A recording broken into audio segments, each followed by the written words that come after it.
কোনো একজন নেতা যিনি সরাসরি পার্টির পজিশন হোল্ড করেন কোনোভাবেই তার উচিত না পেশাজীবীদের সংগঠনে পদ হোল্ড করা। চিকিৎসক, সাংবাদিক সহ শিক্ষক, তাদের রাজনীতি হবে তাদের পেশাজীবী রাজনীতি। তাদের রাজনীতি হবে তার পেশার সদস্য ও পেশার উন্নয়নের জন্য, তাদের বঞ্চনাকে কমানোর জন্য। তাদের রাজনীতি কোনোভাবেই হওয়া উচিত না কোনো একটা বিশেষ দলের লেজুর ভিত্তি করে ওই পার্টির সুরকে পেশার মধ্যে ঢুকিয়ে সেটাকে এস্টাবলিশ করবার জন্য। পেশাজীবীদের বাংলাদেশে যেই রাজনীতি চলছে এই রাজনীতি মোটেই গ্রহণযোগ্য না। এটা নিয়ে আমি কলাম লিখেছি, আমার দেশে সংশ্লিষ্ট বিভিন্ন জায়গায় কথা বলেছি যে চিকিৎসক, সাংবাদিক সহ শিক্ষক, তাদের রাজনীতি হবে তাদের পেশাজীবী রাজনীতি।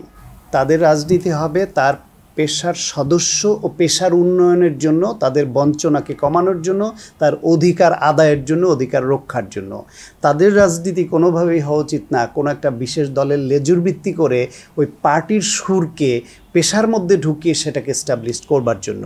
এবং কোনো একজন নেতা যিনি সরাসরি পার্টির পজিশন হোল্ড করেন, একটা দলের পজিশন হেল্ড করেন, কোনোভাবেই তার উচিত না দলীয়রা এই পেশাজীবীদের সংগঠনে পদ হোল্ড করা। কারণ তিনি যখন তার দল বা তার দলের সরকার থাকে তাহলে তাদের কাছ থেকে তাদের যে চাওয়া থাকে তার বাইরে গিয়ে তার পেশাজীবী সদস্যদের পক্ষ হয়ে তার ওই দল বা তার সরকারের বিরুদ্ধে অবস্থান নেওয়া তার পক্ষে সম্ভব হয় না। তাহলে তার পদ পদবি নিয়ে টান পড়ে। প্রত্যেকের তখন চিন্তা থাকে সে পদ পদবিতে উন্নতি করবে, ওইটা তার আগে এই দিকে মনোযোগ কম থাকে। তাহলে যে সরাসরি রাজনৈতিক দলের সদস্য হতে চায়, রাজনীতি করতে চায়, সে ওখানে যাবে।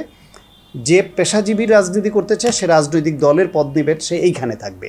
এবং পেশাজীবীদের কাজ হবে পেশাকেন্দ্রিক, পেশার জন্য। ফলে যেই অতি রাজনীতি হচ্ছে, যেই কালচার ধীরে ধীরে খারাপের দিকে গেছে এবং এই পর্যায়ে আসছে, এইখান থেকে ডেফিনেটলি আমাদের একটু উঠে আসতে হবে।